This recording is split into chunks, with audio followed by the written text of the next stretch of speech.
जय छात्र सभी का स्वागत है जीएस जीके की सीरीज में। आज हम लोग जीएस जीके की एक महत्वपूर्ण टॉपिक पढ़ेंगे जो आपकी परीक्षा के लिए काफ़ी महत्वपूर्ण होती है। अगर आप लोग इस वीडियो के अंत तक कॉपी कलम लेकर बने रहेंगे, आज हम लोग उन सभी महत्वपूर्ण तथ्यों को पढ़ेंगे जहां से आपके परीक्षा में बार बार सवाल आते हैं। आप सभी साथी इस वीडियो के अंत तक कॉपी कलम के साथ बने रहिएगा, क्योंकि हम सामान्य अध्ययन जीएस जीके विविध की वो सीरीज लेकर आए हैं जो आपके लिए परीक्षा में बार बार प्रश्न आते हैं। प्रीवियस ईयर पेपर को खंगाल कर ये वही प्रश्न लाए गए हैं जो सबसे ज़्यादा अहम, सबसे ज़्यादा महत्वपूर्ण होते हैं। आप लोग भी इस वीडियो के अंत तक बने रहिएगा। पहला सवाल आपके बोर्ड, आपके डिस्प्ले पर है। टाइम चल रही होगी, देखते हैं। फटाफट अंदाज में आपको सवालों के जवाब देने हैं और फटाफट अंदाज में हम इन सभी प्रश्नों को पूरा पढ़ेंगे, मतलब इन सभी टॉपिकों को हम लोग पूरा अध्ययन करेंगे। तो जितने भी साथी मित्र इस वीडियो को देख रहे हैं, सबसे पहले कमेंट करेंगे कि भारतीय दर्शन की प्रारंभिक शाखा कौन है? मीमांसा, चारवाक, वैशेषिक, शाक्त। सभी लोग जवाब दीजिएगा जितने भी लोग इस वीडियो को देख रहे हैं। एकदम सही आप लोगों ने जवाब दिया। जितने भी साथी मित्र इस प्रश्न को देख रहे हैं उन सभी ने एकदम सही जवाब दिया है और आप सभी इस तरह से प्रश्नों के जवाब देते रहें और फटाफट अंदाज में आगे बढ़ते रहें। ये क्लास प्रतिदिन इसी समय आप सबके लिए लाइव चलेगी। यहाँ पर होगा सांख्य। अगर आपने भी इस प्रश्न का उत्तर सांख्य बताए हैं तो यहाँ पे इस प्रश्न के जवाब पूरी तरह से सही, मतलब जितने लोगों ने इस प्रश्न का जवाब सांख्य बताए हैं उन लोग के जवाब पूरी तरह से सही है। ठीक है, हम पढ़ते हैं इसी के साथ एक नए प्रश्न, एक नए सवालों की तरफ। अगला है सत्यमेव जयते कहां से लेंगे? बहुत ही आसान प्रश्न है, बहुत ही यूनिक प्रश्न है, माने एवरग्रीन प्रश्न है, जहां सबके परीक्षा में खूब सारे सवाल झोला भर भर के पूछे जाते हैं। तो सभी साथी फटाफट अंदाज में जवाब देंगे कि सत्यमेव जयते शब्द कहां से लिया गया? भगवद गीता, ऋग्वेद, मनुस्मृति, मुंडक उपनिषद। एकदम सही जवाब आप लोगों ने दिया है यहाँ पर मुंडक उपनिषद। मतलब इस प्रश्न का सही उत्तर क्या होगा? ऊपर वाले का भी डी और यहाँ का भी इस प्रश्न का उत्तर है डी। इसकी पीडीएफ क्लास खत्म होने के बाद आपको लर्निंग विद दुर्गेश के टेलीग्राम पर और लर्निंग विद दुर्गेश के ऐप पर मिल जाएगी। अगला सवाल है सिंधु सभ्यता के बारे में कौन सा कथन असत्य है? ध्यान दीजिएगा, अगर आप पूरी तरह से पढ़े रहेंगे प्रश्न को तभी ऐसे प्रश्नों के जवाब दे पाएंगे। अगर आप चाहें कि थोड़ा सा अगर आप पढ़ ले, थोड़ा सा ज्ञान अर्जित कर ले और आप प्रश्न को दे ले उत्तर, तो शायद आपके लिए काफी मुश्किल और अहम होगा। इसलिए इस प्रश्न को भली भांति पढ़िएगा। ध्यान दीजिएगा, 3 सत्य है और 1 असत्य है, तो आपको यहाँ पर आज वही बताना है निम्नलिखित में से कौन सा कथन असत्य है। तो सभी साथी फटाफट अंदाज में जवाब देंगे। सभी लोग फटाफट कमेंट करिएगा जितने भी साथी मित्र इस प्रश्न को हमारे साथ पढ़ रहे हैं। जी हाँ, एकदम सही आप लोगों ने इस बार जवाब दिया है कि मातृ देवी की उपासना की जाती थी, लोग लोहे से परिचित थे, व्यापार और वाणिज्य उन्नत दशा में था और नगरों की सुदृढ़ व्यवस्था थी। तो ध्यान दीजिएगा, यहाँ पर इस प्रश्न का उत्तर, प्रश्न नंबर 3 की बात करें तो यहाँ पर देखिए मातृ देवी की उपासना की थी, तो एकदम सही है। वे लोग लोहे से परिचित थे। ध्यान दीजिएगा, यह एकदम रट लीजिएगा, बहुत बार प्रश्न आया। कूट वाले सवाल खूब पूछे जाते हैं। व्यापार और वाणिज्य में उन्नत दशा थी, एकदम सही है। नगरों की सुदृढ़ व्यवस्था थी, मतलब इस प्रश्न का उत्तर जो गलत है वही आपका यहाँ पर सही है। इसलिए इस प्रश्न का सही जवाब क्या होगा? बी, माने जो गलत है वही यहाँ पर सही है। प्रश्न नंबर 4 की तरफ बढ़ते हैं। संसार अस्थिर और क्षणिक है का निम्न में से संबंध है? गीता, जैन, वेदांत, बौद्ध। अगर ये देखा जाए तो ये आपके जो प्रश्न बैंक है ये आपके प्रीवियस पेपर के आधार पर तैयार किया गया है, जो आपके परीक्षा में बार बार पूछे जाते हैं। तो सभी साथी मित्र, ठीक है, सभी साथी मित्र इस प्रश्न के जवाब जरूर देंगे। सभी लोग, जितने भी लोग इस वीडियो को देख रहे हैं, फटाफट अंदाज में आप सब जवाब देंगे। जो भी साथी इस वीडियो को देख रहे हैं सभी लोग फटाफट कमेंट करिएगा।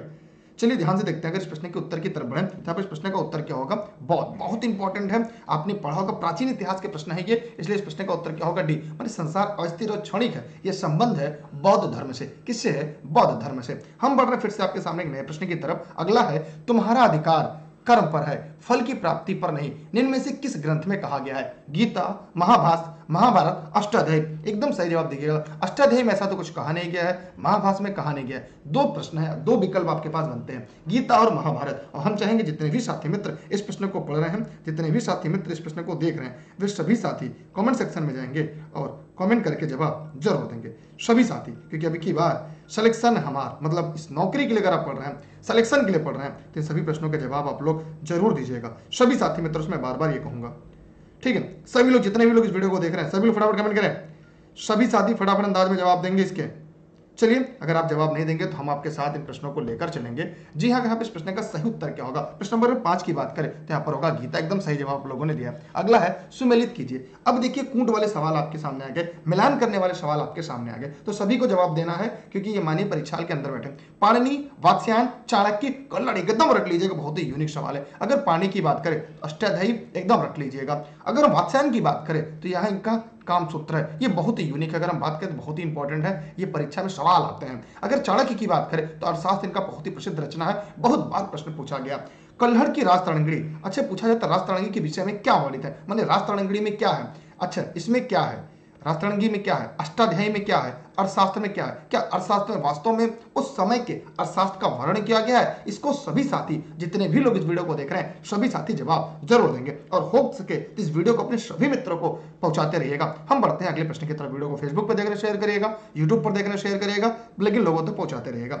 अगला है आपके सामने, अधोलिखित में कौन सा गुप्तकालीन स्वर्ण मुद्रा है? यह इतिहास के सवाल है और उम्मीद करते हैं इस प्रश्न को भी आप लोग भली भांति जान रहे होंगे। इस प्रश्न का भी जवाब आप लोग कमेंट सेक्शन में कमेंट करके जरूर देंगे। जितने भी लोग इस वीडियो को देख रहे हैं, सभी साथी फटाफट कमेंट करेंगे। जितने भी लोग इस वीडियो को देख रहे हैं, शेयर करते रहिएगा, लोगों तक पहुंचाते रहेगा, क्योंकि आपका काम है लोगों तक पहुंचाते रहना। देखिए, गुप्तकालीन स्वर्ण मुद्रा की अगर हम बात करें, इस प्रश्न का उत्तर होगा पर्ण, कौड़ी, निष्क, दिनार। यहाँ पर क्या होगा? दिनार। अच्छा, मेरा सवाल है, किन देशों की मुद्रा दिनार है? इसलिए इस प्रश्न का उत्तर क्या होगा? डी। किन देशों की मुद्रा दिनार है? प्रश्न से प्रश्न को जोड़ते हुए चले, ठीक है जी हाँ। कश्मीर का वर्णन है, राजतरंगिणी में एकदम सही जवाब आया है। अगला प्रश्न है, अंकोर वाट का मंदिर कहां पर? बहुत ही यूनिक सवाल है, मतलब अगर आप सिलेक्शन के लिए पढ़ रहे हैं तो ये एकदम रट लीजिएगा कि जो अंकोर वाट का मंदिर है वो किससे संबंधित है। सभी साथी जवाब देंगे फटाफट अंदाज में। कंबोडिया, सुमात्रा, जावा, चंपा। प्रश्न नंबर 8 की अगर हम बात करें, यहाँ पर क्या होगा? कंबोडिया। एकदम सही जवाब लोगों का है ए। मोहम्मद बिन कासिम कहाँ का था? अच्छा, मोहम्मद बिन कासिम ने भारत पर कब हमला किया था? एक बहुत ही यूनिक, बहुत ही मतलब प्रश्न पूछा जाने वाला सवाल है कि मोहम्मद बिन कासिम तुर्क, अफगान, अरब, तुर्क, मंगोल। तो बताइए सभी लोग, जितने भी लोग इस वीडियो को हमारे पास साथ पढ़ रहे हैं, जितने भी साथी हमारे साथ इस वीडियो को देख रहे हैं, वे जवाब जरूर देंगे। हो सकता है आपका गलत हो, सही हो, लेकिन जवाब जरूर आना चाहिए, क्योंकि जब आप जवाब देते हैं, हमारा भी आपका कभी कॉन्सेप्ट पूरी तरह से क्लियर होता है। हायर आप मेहनत से पढ़ रहे हैं और सिलेक्शन की तरफ दिन प्रतिदिन आगे भी बढ़ रहे हैं। जी हाँ, प्रश्न नंबर 9 का एकदम सही जवाब आप लोगों को दिया था, ये अरब का था। अच्छा, इन्होंने भारत पर हमला कब किया था? और मोहम्मद बिन कासिम का भारत में हमला करने के बाद या आने के बाद भारत की उस समय की स्थिति का वर्णन करना हो तो आप क्या वर्णन करेंगे? सभी लोग जरूर बताइएगा। जी हाँ, हम बढ़ते हैं फिर से अगले प्रश्न की तरफ। अगला है, अच्छा यहाँ पे मैंने प्रश्न का उत्तर नहीं बताया था ना, इस प्रश्न का उत्तर क्या होगा? ए होगा। जी हाँ, किसी ने कमेंट किया है। अगला है आपके सामने, शेरशाह सूरी का मकबरा है। बहुत ही इंपॉर्टेंट है। मेरा सवाल यह है कि शेरशाह सूरी का वास्तविक नाम क्या था? जी हाँ, शेरशाह सूरी का वास्तविक नाम क्या था? जितने भी लोग इस वीडियो को देख रहे हैं, वे सभी लोग जवाब जरूर देंगे। जितने भी साथी इस वीडियो को देख रहे हैं, वे सभी साथी कमेंट सेक्शन में जाएंगे और कमेंट करके जवाब जरूर देंगे। जितने भी साथी मित्र इस वीडियो को देख रहे हैं, वे सभी साथी फटाफट कमेंट बॉक्स में जाओ, कमेंट करके जवाब दें। सभी लोग फटाफट कमेंट करें। जितने भी साथी मित्र इस वीडियो को देख रहे हैं, वे सभी साथी कमेंट करें। शेरशाह सूरी, प्रश्न नंबर 10 का जवाब एकदम सही दिया है आपने, सासाराम में। सासाराम वर्तमान समय में किस राज्य में है? सासाराम वर्तमान समय किस राज्य में है? शेरशाह सूरी की मृत्यु कैसे हुई थी? जिस युद्ध में शेरशाह सूरी की मृत्यु हुई थी, वह युद्ध कौन जीता था? इसका भी जवाब कमेंट बॉक्स में कमेंट कर दीजिएगा। मैं बार बार आपसे कहूंगा कि हम, ठीक है, जितने भी लोग इस वीडियो को देख रहे हैं, वे सभी साथी कमेंट बॉक्स में जाएंगे और कमेंट करके जवाब जरूर देंगे। दक्षिण भारत का कौन सा राजवंश अपनी नौसैनिक शक्ति के लिए प्रसिद्ध था? बहुत इंपॉर्टेंट है। मानिए ऐसे प्रश्न हैं जो बहुत ज्यादा ट्रेंडिंग में रहते हैं, ऐसे प्रश्न हैं जो बहुत ज्यादा आपके परीक्षा में पूछे जाते हैं, और हम चाहेंगे जो भी प्रश्न बहुत ज्यादा परीक्षा में पूछे जाते हैं या बहुतायत पूछे जाते हैं, उन सभी प्रश्नों को आपको कमेंट सेक्शन में जाकर कमेंट करके जवाब भी देते रहना है। जी हाँ, इसी के साथ हम बढ़ते हैं और आगे। जी हाँ, प्रश्न नंबर 11 एकदम सही आप लोगों ने जवाब दिया, चोट। ठीक है, सी वाला जवाब सही है। अगला सवाल आपके सामने है, बहुत ही इंपॉर्टेंट, बहुत ही यूनिक सवाल है। शायद आपको छोटा दिख रहा होगा, थोड़ा सा मैंने छोटा कर दिया, अब आपको साफ एकदम स्पष्ट दिखाई दे रहा होगा।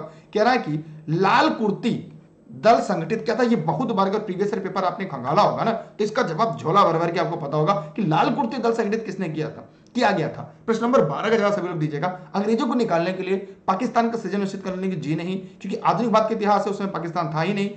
स्वतंत्र पखुलिस्तान के लिए भी नहीं है। स्वतंत्रता के पश्चात भारत के साम्यवादी देश के लिए भी नहीं है। यहाँ पे इस प्रश्न का उत्तर क्या होगा? ए, मतलब अंग्रेजों को निकालने के लिए। एकदम सही जवाब लोगों ने दिया है। ठीक है, अगला सवाल आपके सामने, क्योंकि देखिए प्रश्न बैंक ज्यादा और हमें तेजी से पढ़ना है, फटाफट अंदाजे प्रश्नों को पढ़ना है। निम्न में से गांधी जी के राम राज्य के युगल सिद्धांत कौन थे? देखिए टेलीग्राम पर सभी साथी दुर्गेश सर सर्च करके जुड़े रहेंगे, डेली क्लास की पीडीएफ, और जैसे ही क्लास खत्म होगा इसकी भी पीडीएफ आप लोग को मिल जाएगी। आप जवाब दीजिएगा कि गांधी जी का राम राज्य युगल सिद्धांत कौन से थे? सभी साथी जवाब देंगे, जितने भी साथी हमारे साथ इस सेशन को पढ़ रहे हैं। ठीक है, सभी लोग जवाब दीजिएगा फटाफट कमेंट सेक्शन में, क्योंकि अभी की बार सभी को सिलेक्शन लेना है, और जब सिलेक्शन लेना है तो भैया सबको जवाब भी देते रहना होगा। सभी लोग फटाफट अंदाज में जवाब देते रहिए। देखिए, अगर आप जवाब देंगे तो मुझे भी अच्छा लगेगा ना कि हाँ यार आप सब पढ़ रहे हैं। चलिए, इसी के साथ हम लोग आगे बढ़ते हैं। प्रश्न नंबर हम 13 की बात करते हैं। यहाँ पे एकदम सही आप लोगों ने बताया, कमेंट सबके आ रहे हैं, सत्य और अहिंसा, मतलब सी वाला जवाब यहाँ पे सही है। हम अगले सवाल की तरफ बढ़ रहे हैं। अगला है आपके सामने, लाला लाजपत राय घायल हुए थे। ये इसमें प्रश्न बैंक काफी बड़ा है और इसलिए हम लोग को थोड़ा सा तेजी से पढ़ना पड़ेगा फटाफट अंदाज में। लाला लाजपत राय घायल हुए थे, तो सभी लोग बताइएगा। भारत छोड़ो आंदोलन के समय लाठीचार्ज में, रॉलेट एक्ट के विरोध में लाठीचार्ज में, साइमन कमीशन के विरोध में लाठीचार्ज में, गवर्नमेंट ऑफ इंडिया के विरोध में लाठीचार्ज। मतलब आपको तो पता होगा लाठीचार्ज, ये तो पता होगा आपको कि भाई लाठीचार्ज में घायल हुए थे और बाद में चलकर उनकी मृत्यु हो जाती है। लेकिन अब यहां पर आपको बताना होगा किस समय, ठीक है। यहां पर क्या होगा, इस प्रश्न का उत्तर होगा साइमन कमीशन के विरोध में लाठीचार्ज करते हुए। साइमन कमीशन, अब मेरा सवाल आपसे आता है कि साइमन कमीशन क्या है। मतलब जितने प्रश्न आपके पास आते हैं इन सबकी प्रश्नों को खंगालना है हमारे साथ, और ई-लर्निंग विद दुर्गेश के नोट्स में तो आपको सब मिल जाएगा। साइमन कमीशन भारत कब आया, साइमन कमीशन का उद्देश्य क्या था, साइमन कमीशन का विरोध क्यों किया गया, इन सभी प्रश्नों के जवाब हो सके तो मेरे साथ साथ कॉपी पे नोट डाउन करते चलेगा। जो भी मैं प्रश्न के साथ प्रश्न बोल रहा हूं, बाद में इसकी विस्तृत जो प्रश्न की व्याख्या वाली वो भी सीरीज वैकल्पिक रूप में लाएंगे। 1932 में पूना एक्ट के बाद हरिजन सेवक संघ की स्थापना हुई। इसके अध्यक्ष थे अमृतलाल ठक्कर, डॉक्टर भीमराव अंबेडकर, घनश्याम दास बिरला, बाबू जगजीवन राम। कहीं ना कहीं चारों विकल्पों को आपने पढ़ा होगा, जाना होगा, लेकिन मैं चाहूंगा इस प्रश्न का जवाब सभी साथी जवाब दें और वीडियो को सभी मित्रों को पहुंचाते रहें। जी हाँ, काफी लोगों ने इस प्रश्न का उत्तर सही दिया है। यहां पर क्या होगा, घनश्याम बिरला दास, मतलब इस प्रश्न का सही उत्तर क्या होगा, सी। बहुत ही सही जवाब आप लोगों ने दिया है कि 1932 में जो पूना एक्ट के बाद हरिजन सेवक संघ की स्थापना हुई थी उसके अध्यक्ष घनश्याम दास बिरला जी थे। हम आगे बढ़ रहे हैं नए सवाल की तरफ जो आपके सामने है, शायद आपको भी दिखाई दे रहा होगा, मेरी आवाज सुनाई दे रही होगी। आगे कह रहा है कौन सा युग्म सही नहीं है, बहुत ही इंपॉर्टेंट, मतलब पूछा जाता है कि कौन सा युग्म सुमेलित नहीं है। ठीक है, सभी लोग बताइए फटाफट। देखिए ऐसे प्रश्न जो आपकी परीक्षा में बार बार पूछे जा चुके हैं, ठीक है, सभी लोग जवाब दीजिएगा। सभी लोग, सभी को नमस्ते। जी हाँ, इस प्रश्न के उत्तर की बात करें तो देखिए, लॉर्ड कॉर्नवालिस तृतीय आंग्ल मराठा युद्ध, लॉर्ड वेलेस्ली चतुर्थ आंग्ल मैसूर युद्ध सही है, ये विकल्प सही है। लॉर्ड हेस्टिंग आंग्ल नेपाल युद्ध, हेक्टर मोनरो बक्सर युद्ध, लेकिन लॉर्ड कॉर्नवालिस का तृतीय मराठा युद्ध यहाँ पे गलत है, इसलिए इस प्रश्न का उत्तर क्या होगा, ए। माने जो गलत है वही यहाँ पर आपका सही। आपने एकदम कमेंट करके सही जवाब दिया है, मतलब यहाँ पर इस प्रश्न का उत्तर लॉर्ड कॉर्नवालिस तृतीय आंग्ल मराठा युद्ध, यही आपका गलत है, और जो गलत है वही यहाँ पर सही है। अगला सवाल है आपके सामने, अंग्रेजों ने रैयतवाड़ी बंदोबस्त कहां पर लागू किया। देखिए आधुनिक भारत के इतिहास से खूब सारे सवाल आते हैं, भारतीय राष्ट्रीय आंदोलन और आधुनिक भारत का इतिहास। जब आप ई-लर्निंग विद दुर्गेश के नोट्स पढ़ेंगे तो आपने भी देखा, वहां पर भी सबसे ज्यादा जो आपको मिलेगी वो आधुनिक भारत के इतिहास से फोकस आपको करना, अगर आपको सिलेक्शन लेना है। आधुनिक भारत के इतिहास और भारतीय राष्ट्रीय आंदोलन, ये एकदम अहम इंपॉर्टेंट आप सभी के लिए है। तो प्रश्न नंबर 70 के जवाब सभी साथी को देना है। देखिए अंग्रेजों ने रैयतवाड़ी बंदोबस्त कहां पर लागू किया था, बंबई, मद्रास, मद्रास से मुंबई, बंगाल। अगर ये लिखित में आएगा प्रश्न, अगर ये मुख्य परीक्षा में पूछा जाएगा तो ये पूछा जाएगा कि अंग्रेजों ने भारत में रैयतवाड़ी बंदोबस्त की शुरुआत क्यों की थी। इसका आलोचनात्मक दोनों पक्ष आपको रखने के लिए कह सकता है। तो यहां पर इस प्रश्न का उत्तर होगा मद्रास एवं बंबई प्रेसिडेंसी, मतलब इस सवाल का उत्तर जो होगा वो आपका सी होगा। आपने भी इस प्रश्न का उत्तर सी दिया है तो जवाब सही है। आप लोग वीडियो को शेयर कर दीजिए जितने भी लोग लाइव देख रहे हैं, और सभी लोग सभी प्रश्न के जवाब दिया करिए कमेंट करके। जी हाँ, अगला है आपके सामने, निम्नलिखित में से किसने कालिदास की प्रसिद्ध रचना शाकुंतलम का पहली बार अंग्रेजी में अनुवाद किया था। आपने भी देखा होगा, आपके पत्र पत्रिकाएं पुस्तक भी आपके सिलेबस में है। पत्र पत्रिकाएं जो ज्यादातर सवाल आते आधुनिक भारत के इतिहास से आते हैं। Henry Colebrooke, Charles Wilkins, sir William Jones, Johann Wolfgang von Goethe. कुछ लोग कहते हैं सर आपकी सेशन बहुत सरल है, ये प्रश्न बैंक बहुत सरल लाए हैं, लेकिन मैं आपसे बार बार कहूंगा इन प्रश्नों की सीरीजों में अंत तक आप लोग बने चल रहिएगा। यहां पर इस प्रश्न का उत्तर होगा सर विलियम जोन्स, मतलब इस प्रश्न का सही उत्तर है आपका सी। कामनी व्हील पत्र किससे जुड़ा, देखिए मैंने अभी बताया ना, पत्र, पत्रिका, साहित्य, पुस्तकें, ये भी उपन्यास, ये भी आपके सिलेबस में है। तो यहां पर है कॉमनवेल्थ पत्र किससे जुड़ा है, जी के गोखले। जी के गोखले का पूरा नाम क्या है, वीजी तिलक। वीजी का फुल फॉर्म क्या है, मतलब देखिए बहुत बार क्या होगा ना, ऐसे भी टॉपिक आपके सामने आएंगे जो आपको लगेगा सर इसका उत्तर क्या होगा। Annie Besant, Mahatma Gandhi. 19 का जवाब आप लोगों ने एकदम सही दिया है, एनी बेसेंट। मेरा सवाल है भारतीय राष्ट्रीय कांग्रेस की पहली महिला अध्यक्ष कौन थी। भारतीय राष्ट्रीय कांग्रेस की पहली महिला अध्यक्ष कौन थी। दूसरा सवाल, भारतीय राष्ट्रीय कांग्रेस के किस अधिवेशन में पहली महिला अध्यक्ष को चुना गया था। इन दोनों का जवाब कमेंट बॉक्स में कमेंट करके जरूर दीजिएगा, हो सकता है आने वाले पेपर में यह प्रश्न आपके सामने छपकर मिल जाए। हम बढ़ रहे हैं फिर से नए सवाल की तरफ। किन दो नेताओं ने भारत में दौरा कर सामाजिक उत्थान का कार्य किया? बहुत इंपॉर्टेंट है। जी के गोखले, जी के गोखले का फुल फॉर्म मैंने बताया, गोपाल कृष्ण गोखले एकदम सही जवाब दिया है। मोतीलाल नेहरू, बिपिन चंद्र पाल, अरविंद घोष, जे एल नेहरू, सुभाष चंद्र बोस, तिलक और गांधी। तो बाल गंगाधर तिलक और महात्मा गांधी। इस प्रश्न का उत्तर क्या होगा? डी। फटाफट अंदाज हम लोग पढ़ रहे हैं, नीचे आपको टाइमिंग भी चल रही होगी। अगला है आपके सामने, तुम मुझे खून दो मैं तुम्हें आज दूंगी, प्रसिद्ध नारा किसका है? अरे रट लीजिए तो किसी का गलत नहीं होगा, सुभाष चंद्र बोस। फॉरवर्ड ब्लॉक का संबंध निम्नलिखित में से किससे है? मेरा आपसे सवाल है, फॉरवर्ड ब्लॉक का संबंध किससे है? जी हाँ, प्रिया जी ने सही जवाब दिया है और कई लोगों ने सही जवाब दिया है। अनूप जी ने। आगे बढ़ते अगले प्रश्न की तरफ। जिया तरंग आंदोलन का आयोजन हुआ था। कुछ लोग कह रहे होंगे सर जिया तरंग तो मैंने पहली बार सुना है, लेकिन आपको जवाब देना होगा कि जिया तरंग आंदोलन का आयोजन हुआ था असम में, नागालैंड में, मिजोरम में, मणिपुर में। प्रश्न नंबर 22 का जवाब सभी साथी मित्र को देना है। जी हाँ, जिया तरंग आंदोलन का जो आयोजन हुआ था यह आपके मणिपुर में हुआ था। अगर आपने भी इस प्रश्न का उत्तर डी मणिपुर दिया है ना, तो आपके जवाब पूरी तरह से सही है। हम बढ़ रहे नए सवाल की तरफ। आपके सामने एक प्रश्न है, यहां पर देखिए, अभी जस्ट मैं बात कर रहा था भारतीय राष्ट्रीय कांग्रेस के अधिवेशनों का, तो आप याद करिएगा कि बड़ी परीक्षाओं में जो भारतीय राष्ट्रीय कांग्रेस के अधिवेशन हुए ना, वहां से सवाल तो पूछे जाते हैं। जब भी हम भारतीय राष्ट्रीय आंदोलन की बात करते हैं, जब भी आधुनिक भारत के इतिहास की बात करते हैं, जी हाँ, फॉरवर्ड ब्लॉक का संबंध सुभाष चंद्र बोस जी से था।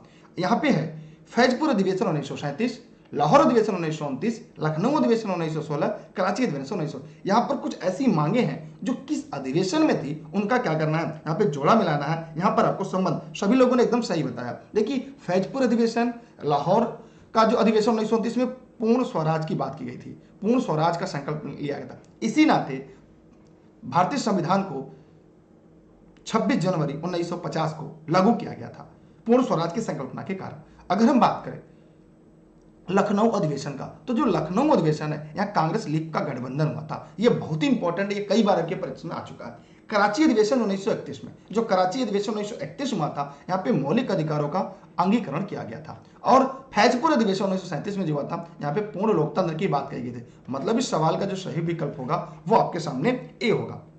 जरा कमेंट करिएगा, आप लोग को सबको समझ में आ रहा है ना मेरी बात? कुछ लोग कह रहे हैं बहुत फास्ट पढ़ा रहे हैं, देखिए, लेकिन सभी लोग जवाब दीजिएगा कि आवाज मेरी आप तक पहुंच रही है ना। अगला है, निम्नलिखित में से अवध के किस नवाब को मुगल सम्राट का वजीर नियुक्त किया गया था? सफदरजंग, शहादत खां, शुजाउद्दौला, आसिफुद्दौला। प्रश्न नंबर 24 के सभी साथी जवाब जरूर देंगे। सफदरजंग इसका एक राइट आंसर होगा। निम्न भारतीय राज्यों में कौन सा रेशमी वस्त्र का सबसे बड़ा उत्पादक है? झारखंड, असम, कर्नाटक, तमिलनाडु। निम्न रेशमी वस्त्र का सबसे बड़ा उत्पादक है, सभी साथी जवाब देंगे इसका। झारखंड, असम, कर्नाटक, तमिलनाडु। एकदम सही आपने जवाब दिया है। कर्नाटक वालों का जवाब पूरी तरह से यहां पर सही है। अगला है, निम्न वाक्य में कौन सा सत्य, माने 4 कथन में एक ही सत्य, 3 असत्य है, तो सबको यहां पे जवाब देना है। देखिए, पंजाब राज्य की सीमा कहीं भी जम्मू कश्मीर से नहीं मिलती है। देखिए, भारत का भूगोल है ये, और भारत के भूगोल में आपके मानचित्र से सवाल है, मतलब इसका ये सही जवाब है। अरुणाचल प्रदेश में कोई राष्ट्रीय पार्क नहीं है, सही है, मतलब ये गलत है, ये भी गलत है।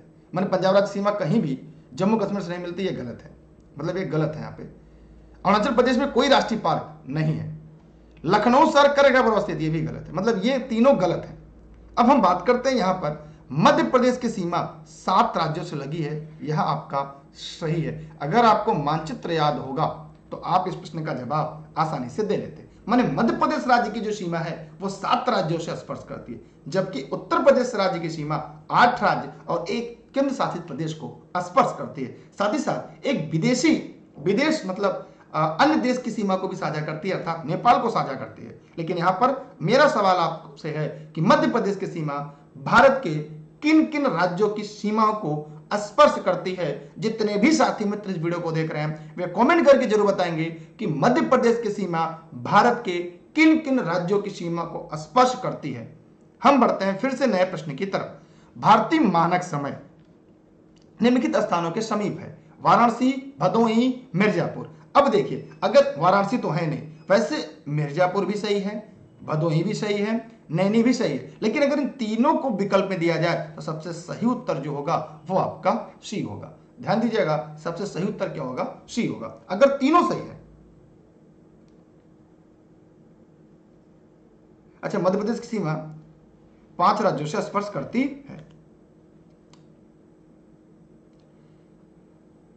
मतलब यहां पे चारों गलत हैं। अगर यहां पे बात करी जाए तो चारों गलत हैं, ठीक है।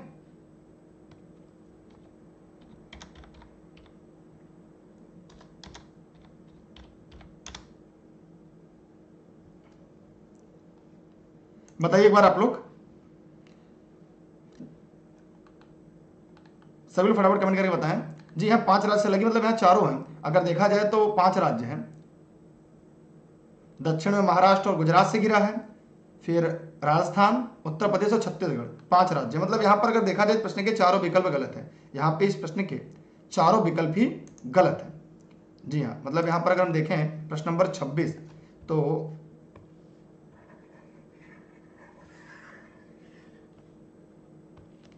ये भी गलत है, ये भी गलत है। मध्य प्रदेश की सीमा 5 राज्यों से लगती है। यूपी की बात किया जाए तो यूपी की है 8+1। ठीक है, देखिए मैंने आपको यहां पे बताया मिर्जापुर भी सही है, भदोही भी सही है, लेकिन अगर इस प्रश्न में तीनों विकल्प दिया जाए तो हम नैनी प्रयागराज लगाते हैं। ठीक है, तो यहां पर अगर हम देखा जाए तो इस प्रश्न का उत्तर अगर देखा पंजाब की सीमा कहीं भी जम्मू कश्मीर से नहीं मिलती है तो सीधा सीधा गलत हो गया। तो हम बढ़ते हैं आगे। यहाँ पर इस प्रश्न का विकल्प अगर देखा जाए तो यह प्रश्न ही विवादित है, मतलब इस प्रश्न को हम लोग स्टार लगाते हैं और आगे बढ़ते हैं। गुजरात, छत्तीसगढ़, यूपी, महाराष्ट्र और राजस्थान। हम बढ़ते हैं फिर से नए सवाल की तरफ, मतलब चारों विकल्प यहाँ पे गलत हैं। अगला है सियाचिन ग्लेशियर का विवाद का विषय है भारत चीन, थोड़ा फास्ट पढ़ेंगे। सियाचिन ग्लेशियर का विवाद का विषय है भारत चीन के बीच, भारत पाकिस्तान के बीच, भारत बांग्लादेश के बीच, भारत नेपाल के बीच। हाँ, कमेंट करके बताइएगा। देखिए, भारत और पाकिस्तान के बीच सियाचिन का विवाद है, यह ग्लेशियर है। मध्य प्रदेश किस फसल के उत्पादन में अग्रणी राज्य है? गेहूं, गन्ना, आलू, सोयाबीन। ये बहुत बार आपका सवाल पूछा जा चुका है और उम्मीद करते हैं कि आप सभी लोग जवाब दीजिएगा। यहां पर इस प्रश्न का उत्तर होगा सोयाबीन। सोयाबीन में उत्पादन में एमपी का अग्रणी राज्य है, मतलब इस प्रश्न का उत्तर होगा डी। आलू में, गेहूं में, गन्ना में, कमेंट करके बताइएगा तीनों में कौन सा राज्य अग्रणी है। गन्ना में आपको पता है यूपी, गेहूं में यूपी, आलू में कौन सा राज्य अग्रणी है, ये मेरा आपसे सवाल है।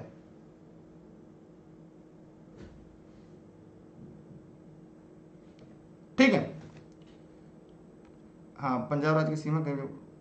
चलिए, अगला है आपके सामने, किस नदी के तट पर बद्रीनाथ का प्रसिद्ध मंदिर स्थित है? सभी लोग जरूर बताइएगा। गंगा, यमुना, भागीरथी, अलकनंदा। तो यहां पर प्रश्न का उत्तर होगा डी, अलकनंदा। डी। वायु अपर्दन से उत्तर प्रदेश में सर्वाधिक प्रभावित जिले हैं। ये यूपी स्पेशल का सवाल है, बहुत ही इंपॉर्टेंट है। यूपी स्पेशल का, ये आपको लर्निंग विद दुर्गेश के नोट्स में मिल जाएंगे। तो सभी लोग फटाफट बताइए, जितने भी लोग। यहाँ पे ये सवाल का होगा, पंजाब राज्य की सीमा कहीं भी जम्मू कश्मीर से नहीं मिलती, मिलती है, मतलब ये भी असत्य है, मैंने चारों कथन ही असत्य है।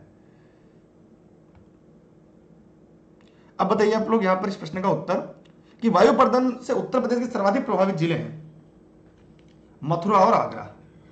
ये दोनों आसपास हैं, मथुरा और आगरा।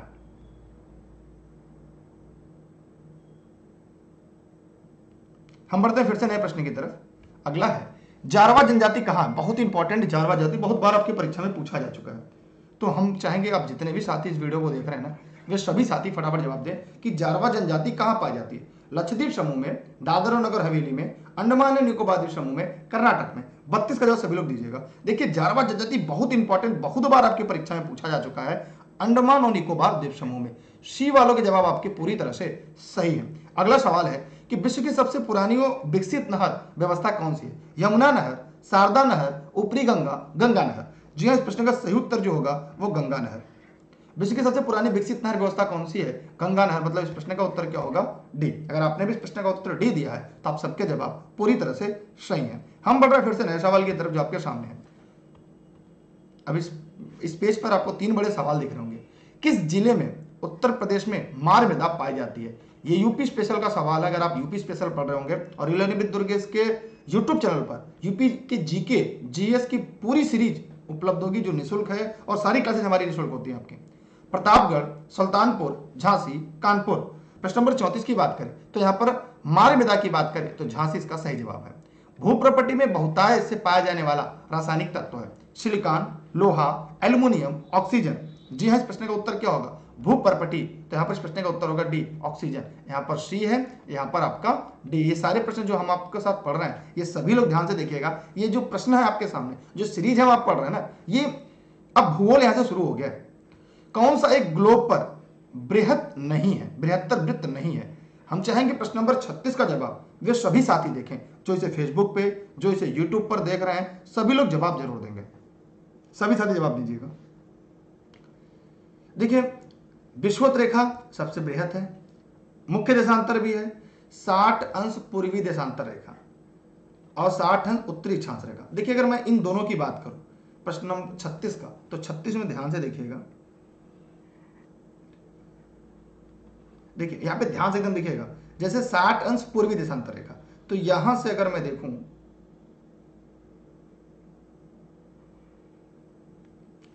ये हो गया आपका विकल्प बी। और अगर मैं देखूं 60 अंश उत्तरी अक्षांश रेखा, तो ये देखिए ये हो गई आपकी विकल्प ए। अब ए और बी में बताइए कौन सी बड़ी है? ये देखिए पूरी बड़ी रेखा है और ये इतनी है, तो यहां पर देखा जाए तो ये भी बड़ी होगी।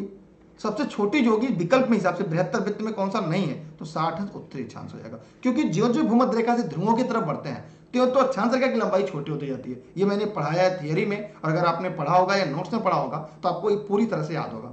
जो जो हम भूमध्य रेखा से ध्रुवों की तरफ बढ़ते हैं उसकी अक्षांश रेखा की लंबाई कम होती जाती है और ध्रुवों पर जाकर एक बिंदु के रूप में हो जाती है। इसलिए 60 अंश पूर्वी देशांतर रेखा जो पूरी एक लाइन होगी, जो दोनों ध्रुवों को मिलाने वाली अर्धवृत्ताकार काल्पनिक रेखा होता है, उसे हम देशांतर रेखा कहते हैं। इसलिए इस प्रश्न का सही उत्तर क्या होगा? इस प्रश्न का उत्तर जो विकल्प की हम बात करें तो ए होगा। उम्मीद करते हैं आपका जो कॉन्सेप्ट है ना वो क्लियर हो गया होगा। अगर नहीं हुआ है तो फिर से कमेंट करिएगा, हम आपको इस प्रश्न को समझाएंगे, इसका जवाब भी देंगे। अगला है आपके सामने, विश्व में एल्युमिनियम का शीर्ष उत्पादक देश है? भारत, अमेरिका, चीन, रूस। सभी लोग जवाब दीजिएगा। चीन। विश्व में मदिरा शराब का बृहत्तम उत्पादक देश है? अमेरिका, चीन, ब्रिटेन, इटली। 38,000 से। देखिए, मदिरा शराब वही बनता है, मदिरा जानते हैं ये रसीले चीजें से बनता है, रसीले फल से बनता है। तो रसीले फल कहां मिलते हैं? तो इसका एक दिमाग में कॉन्सेप्ट बना के रखिएगा, जहां पे भूमध्य सागर होगा, भूमध्य सागर के आसपास, भूमध्य सागर के पास। अब याद करिएगा विश्व का मानचित्र कि भूमध्य सागर के पास कौन सा निम्नलिखित में से देश है। तो भूमध्य सागर के पास अगर हम देश की बात करें तो यहां पर क्या है? चीन नहीं है ना अमेरिका है, ठीक है, क्योंकि ये दो महाद्वीपों के बीच में यूरोप और अफ्रीका। तो यूरोप और अफ्रीका के देश की बात करें तो ब्रिटेन और इटली आता है। ब्रिटेन इटली में देखा जाए कि भूमध्य सागर के पास क्या है? इटली। यहाँ पे खूब सारे रसीले होते हैं, जैसे अंगूर हो गया, संतरा हो गया, ये बहुतायत यहाँ पर मिलते हैं। इसलिए जो अल्कोहल है, जो शराब है, मदिरा है, वो सबसे ज्यादा आपकी इटली में होगा। इसलिए इसको याद रखिएगा। मतलब ये थियरी भी मैंने पढ़ाया और आप भी थियरी भी पढ़ सकते हैं, और लर्निंग विद दुर्गेश के नोट्स में इसका मॉडल भी आपको मिल जाएगा। मेरा सवाल है, इटली की राजधानी क्या है? कमेंट सेक्शन में कमेंट करके जवाब दीजिएगा। इटली की मुद्रा का नाम क्या है? ठीक। अगला सवाल है आपके सामने, पोत भार तनमान की दृष्टि से विश्व का व्यवस्थम बंदरगाह? टोक्यो जापान, शंघाई चीन, कांडला भारत, शेनझेन चीन। सभी साथी जवाब देंगे। आप लोग वीडियो को शेयर कर दीजिए, पैसे नहीं लगेंगे। जो यूट्यूब पे देख रहे हैं अपने व्हाट्सएप ग्रुप में डाल दें, फेसबुक पे देख रहे हैं फेसबुक पे शेयर कर दें। तो यहां पर इस प्रश्न का उत्तर होगा शंघाई चीन। हम बढ़ते फिर से नए सवाल की तरफ। अगला आपके सामने, निम्नलिखित ऊनी वस्त्र उत्पादन केंद्रों में कौन सा जर्मनी से संबंधित है? पेट्रो, ब्रेडफोर्ड, वूपरताल, सेंट पीटर्सबर्ग। प्रश्न नंबर 40 ये बात सभी लोग दीजिएगा। यहां पर होगा वूपरताल। किस एक का संबंध पर्यावरण सुरक्षा से नहीं है? बहुत इंपॉर्टेंट, 41,000 सभी को देना होगा। देखिए, वातानुकूलन, ये पर्यावरण से संबंध है इसका, क्योंकि भैया आप वातानुकूलन की बात करके एसी की बात करें तो एसी का संबंध किससे होगा? एसी से कौन सी गैस निकलती है? वो पर्यावरण को किस प्रकार प्रभावित करती है? कमेंट करके जवाब दीजिएगा। केवल एक ही लोग के कमेंट आ रहे हैं, बाकी लोग कहाँ गए? सोने चले गए क्या? तो ये हो गया। गरीबी कम करना गलत है, कागज के थैले का प्रयोग करना ये भी सही है, धारणी विकास ये भी सही है, सतत और धारणी विकास। तो यहाँ पे प्रश्न का उत्तर जो गलत है ना, वो गरीबी कम करना। अर्थात सवाल का उत्तर क्या होगा? रोम, जी हाँ,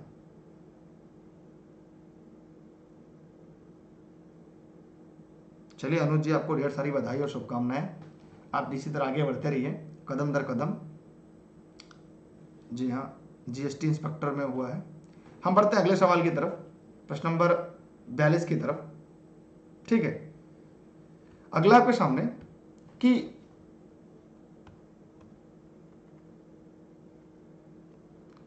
एक सवाल है, पलाची माड़ा जो पर्यावरण की अपार क्षति के कारण चर्चा में था अवस्थित है। ठीक, बताइए सभी लोग, बताइए फटाफट कमेंट करके।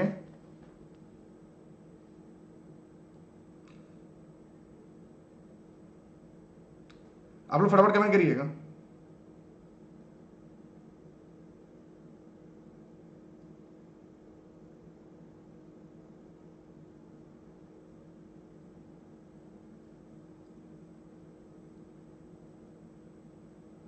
सभी लोग फटाफट कमेंट करिएगा, जितने भी लोग इस वीडियो को देख रहे हैं, फिर सभी साथी कमेंट करिएगा।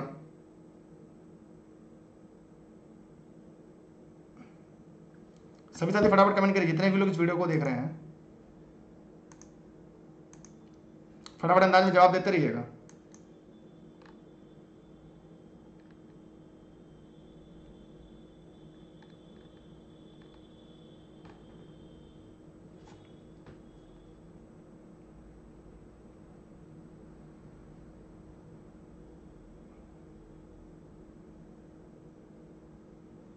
चलिए यहाँ पे हम आगे बढ़ते हैं और आपके साथ मिलकर ही प्रश्नों को, सीरीज को लेकर चलते हैं।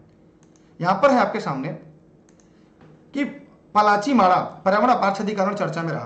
बैलेंस का जवाब सभी लोग दीजिएगा। यहाँ पर होगा आपका, ये केरल में है। कहाँ पर है? केरल में है।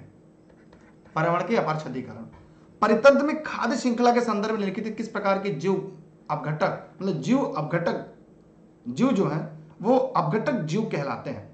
जीवाणु, कवक, विषाणु। तो यहाँ पे जीवाणु हो गए, कवक हो गए, विषाणु नहीं। इसलिए इस प्रश्न का उत्तर क्या होगा? माने जीवाणु व कवक। ठीक है, यहां पर क्या होगा? जीवाणु और कवक। अगर आपने भी इस प्रश्न का उत्तर जीवाणु और कवक बताए हैं, इसका मतलब आपके जवाब पूरी तरह से सही है। ठीक है, हम बढ़ते हैं फिर से एक और अगले प्रश्न की तरफ। अगला आपके सामने एक घास स्थलीय परितंत्र की, एक घास स्थलीय पारिस्थितिकी तंत्र के खाद्य श्रृंखला में विभिन्न घटकों का सही क्रम क्या होगा? ये बहुत बार सवाल पूछा जाता है और एक यूनिक सवाल के अंतर्गत ये आता है। तो जितने भी साथी हमारे मित्र इस वीडियो को देख रहे हैं, ठीक है, वे जरूर बताइएगा। सभी लोग फटाफट कमेंट सेक्शन में जाए, कमेंट करके जवाब देंगे। बताइए सब लोग।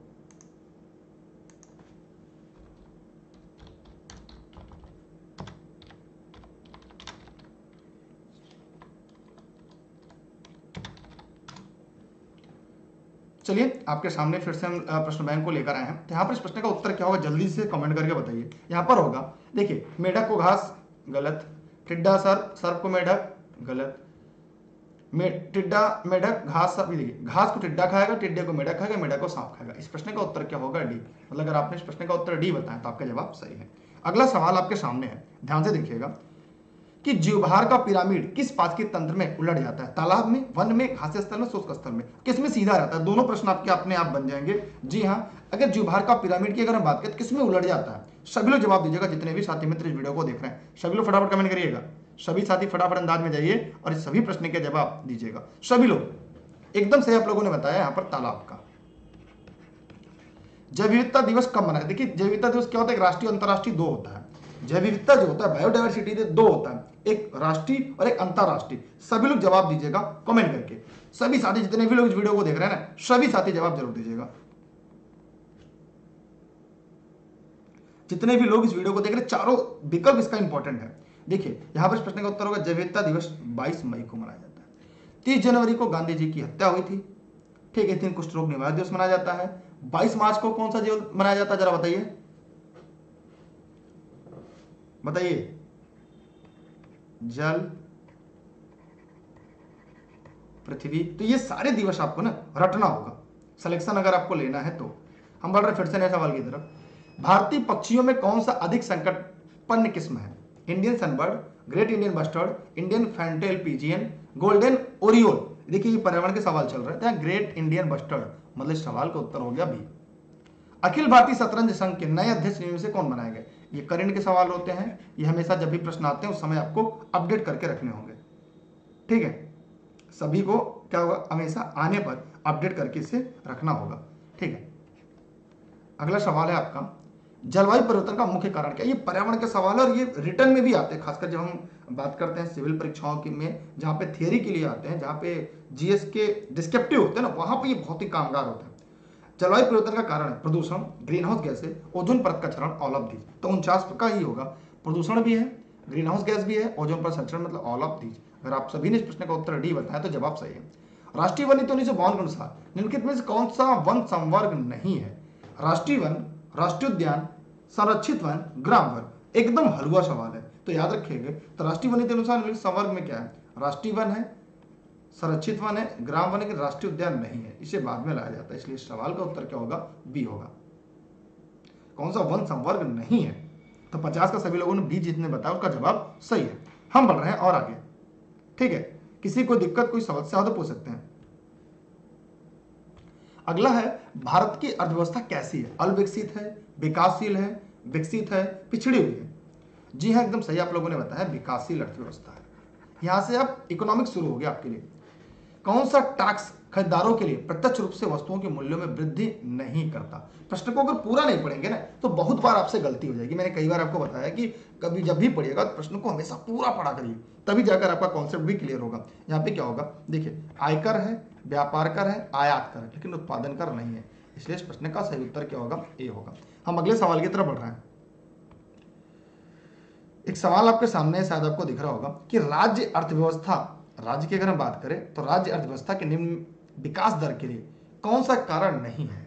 सभी लोग जवाब दीजिएगा जितने भी साथी इस वीडियो को देख रहे हैं। बचत में कमी, पूंजी निवेश में कमी, प्राकृतिक संसाधनों में कमी, आधारित संरचना में कमी, लेकिन बचत में कमी नहीं है। यहाँ पे इस प्रश्न का उत्तर क्या होगा? इसकी भी नोट्स आपको लर्निंग विद दुर्गेश के ऐप पर मिल जाएगी। देखिए, नोट्स के लिए आप इस नंबर पर व्हाट्सएप करके सभी लोग जानकारी ले सकते हैं, सभी नोट्स। गीडा क्या है? बहुत बार ये पूछा गया है प्रश्न, मतलब गीडा का फुल फॉर्म यहाँ पे पूछा जाता है। तो यहाँ पर गोरखपुर औद्योगिक विकास प्राधिकरण 20 प्रश्न का सही जवाब है, क्योंकि बहुत ज्यादा ट्रेंडिंग में रहा है और आजकल के समय। सभी प्रश्नों की स्क्रीनशॉट ले लीजिएगा, वैसे इसकी पीडीएफ आपको मिल जाएगी। जनवरी 2021 में किस देश के हिंद महासागर में पानी के अंदर ड्रोन का एक बड़ा बेड़ा तैनात किया गया? तो काफी यूनिक है और एक करंट का सवाल है। ठीक है, ये करंट का सवाल है, सीए का मतलब करंट अफेयर का सवाल है, इसलिए इसका उत्तर हम लोग आगे देखेंगे। किस राज्य ने वन स्कूल वन आईएएस योजना का उद्घाटन किया? ये दोनों करंट के सवाल है, लेकिन ये ऐसे प्रश्न है जो कई बार पूछे जा सकते हैं, इसलिए यहाँ पर डेट के साथ दिया गया है। वैसे इस प्रश्न का उत्तर चीन होगा। यहाँ पर क्या होगा, प्रश्न नंबर 56 का जवाब सभी लोग को देना है कि वन स्कूल वन आईएएस, यहाँ पर ये केरल का है। हम बढ़ रहे हैं फिर से नए सवाल की तरफ। रेल मंत्रालय ने किस ट्रेन का नाम बदलकर नेताजी एक्सप्रेस कर दिया है? सभी लोग जवाब दीजिएगा। पुरुषोत्तम एक्सप्रेस, विक्रमशिला एक्सप्रेस, सत्याग्रह एक्सप्रेस और हावड़ा कालका मेल। सभी लोग जवाब दीजिएगा जितने भी लोग इस वीडियो को देख रहे हैं। तो इस प्रश्न का उत्तर होगा हावड़ा कालका मेल। विश्व सांख्यिकी दिवस मनाया जाता है, ये काफी इंपॉर्टेंट दिवस है। सवाल भी आपके परीक्षा में बहुत बार से ट्रेंडिंग रहा है, पूछे जाने का कॉन्सेप्ट रहा है। 58,000 सभी लोग दीजिएगा 20 अक्टूबर को। हम बढ़ रहे फिर से नए सवाल की तरफ। गुरुपद स्वामी समिति संबंधित है महिला सशक्तिकरण से, बाल श्रम से, विकलांगों से, मजदूरों से। भारत में कर्मचारी राज्य बीमा योजना प्रारंभ की गई। दोनों प्रश्न का जवाब फटाफट अंदाज में देते रहिएगा। तो गुरुपद स्वामी समिति का जो संबंध है ना, वो बाल श्रम से है। ये बहुत यूनिक सवाल, इसकी स्क्रीनशॉट रख लीजिए, हुबहू सवाल पूछा जाता है। अगला है कि भारत में कर्मचारी राज्य बीमा योजना प्रारंभ की गई थी 50 में, 51 में, 52 में, 54 में? 1952 में। ये एकदम इंपॉर्टेंट है, बहुत ही इंपॉर्टेंट है सभी के लिए। हम बढ़ रहे नए सवाल की तरफ। बीमा क्षेत्र की किसी कंपनी में भागीदारी के लिए बैंक की कम से कम कितनी नेटवर्थ होनी चाहिए? 100 करोड़, 200 करोड़, 300 करोड़, 350 करोड़? तो यहां पर इस प्रश्न का उत्तर होगा 100 करोड़। बुल एवं बियर शब्द संबंधित है बीमा क्षेत्र से, बैंकिंग क्षेत्र से, औद्योगिक क्षेत्र से, शेयर बाजार से? तो सभी लोग जवाब जरूर दीजिएगा।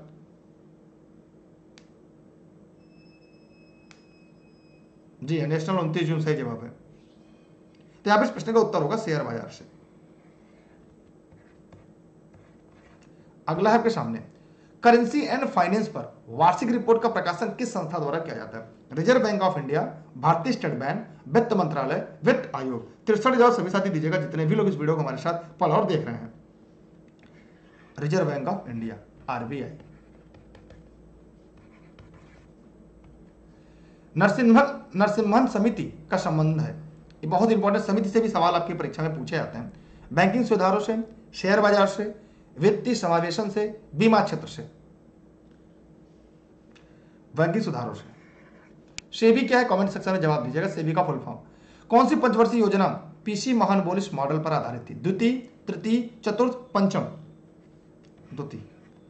इसका समय कब से कब था? सभी लोग जवाब जरूर दीजिएगा। ये पंचवर्षीय योजना का समय कब से लेकर कब तक था? कमेंट करके जरूर बताइएगा।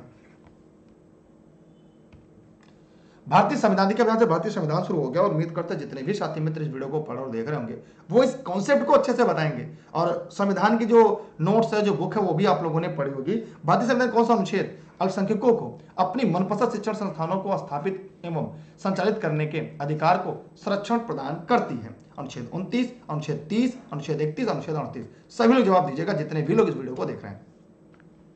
बहुत यूनिक सवाल है, ये बहुत बार परीक्षा में पूछा जा चुका है। जब भी यहाँ पे ये मूल अधिकार है तो 38 होगा ही नहीं, तो यहाँ पर प्रश्न का उत्तर होगा 29। भारतीय संविधान सभा ने राष्ट्रीय ध्वज को सर्वप्रथम कब स्वीकार किया था? उसी दिन प्रत्येक बार झंडा दिवस मनाया जाएगा। झंडा दिवस पूछा जाए ना, झंडा दिवस,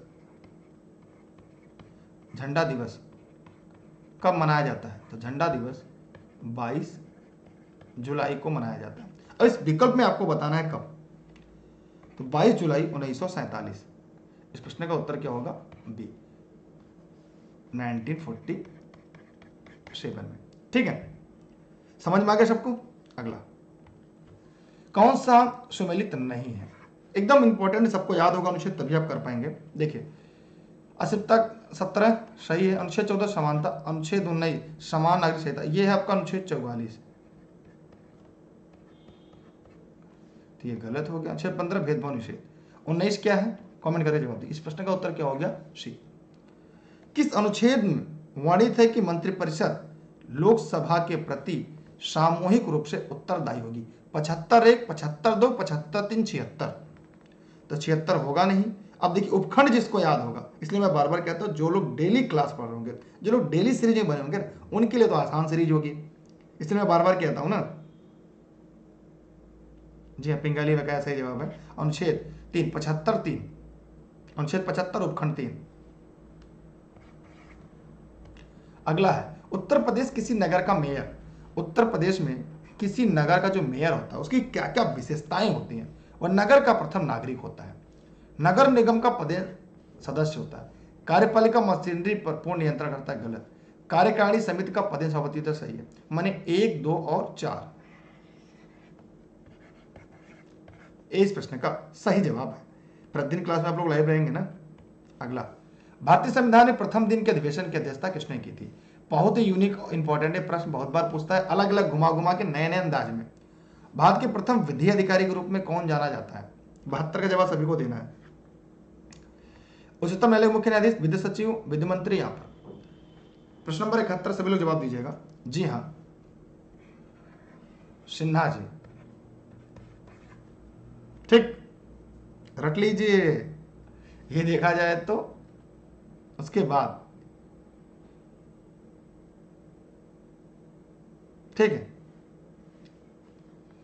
यहां पर होगा महान न्यायवादी, मतलब यहां पर होगा इस प्रश्न का उत्तर भी डी। तो देखिए आप लोग कितना इंपॉर्टेंट सीरीज हम लोग यहां पर पढ़ रहे हैं और आपके साथ देख रहे हैं। अगला, कौन सा राज्य का अध्यक्ष होता है? एकदम रट लीजिए, बहुत बार पूछा गया है। तो ये बात को उपराष्ट्रपति होता है ना, राज्यसभा का पदेन सभापति होता है। 20 का हो गया। केंद्र राज्य संबंध किस अनुसूची में है? केंद्र राज्य का संबंध किस अनुसूची में है? सभी लोग जवाब देंगे, बहुत ही इंपॉर्टेंट है। देखिए यहां पर अगर हम बात करें तो जैसे आपने पढ़ा संघ सूची है, राज्य सूची है, ठीक, समवर्ती सूची है, तो कहां पर है? 7वीं सूची में है। अगला आपके सामने, कौन सी भाषा हमारे संविधान की 8वीं सूची में सम्मिलित नहीं? 8 मतलब 22 भाषाओं का आपको याद करना होगा। डोगरी, कोंकणी, मैथिली, अवधि।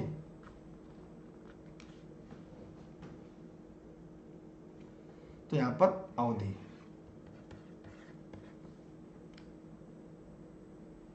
ठीक है जी हाँ, वाइस प्रेसिडेंट अनुच्छेद 64। निर्वाचन आयुक्त को हटाया जा सकता है प्रधानमंत्री के द्वारा, राष्ट्रपति के द्वारा, मुख्य न्यायाधीश के द्वारा, मुख्य निर्वाचन आयुक्त के द्वारा। जी सभी का स्वागत है, वीडियो को शेयर भी करते रहें। क्षेत्र जो सभी लोग दीजिएगा। राष्ट्रपति के द्वारा, ये भारतीय संविधान के सवाल है, सभी को क्लियर हो गया कॉन्सेप्ट। और आगे बढ़े। धन विधेयक कहां पूरा स्थापित किया जा सकता है? राज्यसभा में, लोकसभा में, दोनों सदनों की संयुक्त बैठक में, उपयुक्त में से कोई नहीं। हम चाहेंगे इस प्रश्न का जवाब सभी लोग दीजिएगा। धन विधेयक की बात करी जाए तो लोकसभा में, राज्यसभा में अगर बात करी जाए तो केवल सुझाव और सलाह के लिए जाता है। 14 दिन के अंदर उन्हें पारित करना भी अनिवार्य होता है। भारत के मुख्य निर्वाचन आयुक्त की पदावधि क्या है? 5 वर्ष, 6 वर्ष, राष्ट्रपति के प्रशांत पर्यंत, 6 वर्ष से 65 वर्ष का जो पहले हो। 78 का जवाब देना बहुत इंपॉर्टेंट है, बहुत बार आपकी परीक्षा में पूछा जा चुका है।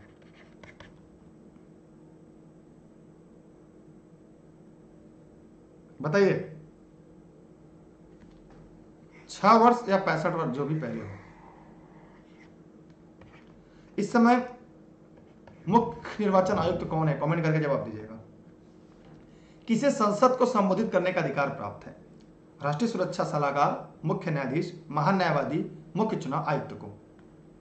ध्यान रहे, राष्ट्रीय सुरक्षा सलाहकार को भी नहीं। वर्तमान में कौन है? कमेंट करके बताइएगा। मुख्य न्यायाधीश कौन है? कमेंट करके बताइएगा। महान्यायवादी को है, मुख्य चुनाव आयुक्त को नहीं है। ये तीनों करंट हो गए आपके कि राष्ट्रीय सुरक्षा सलाहकार कौन है, मुख्य न्यायाधीश कौन है, महान्यायवादी कौन है, इस समय मुख्य चुनाव आयुक्त कौन है। वर्तमान में कौन? चारों विकल्प को उत्तर आपको देना है। ध्यानाकर्षण सूचना के प्रावधान किसके क्षेत्र को सीमित किया है?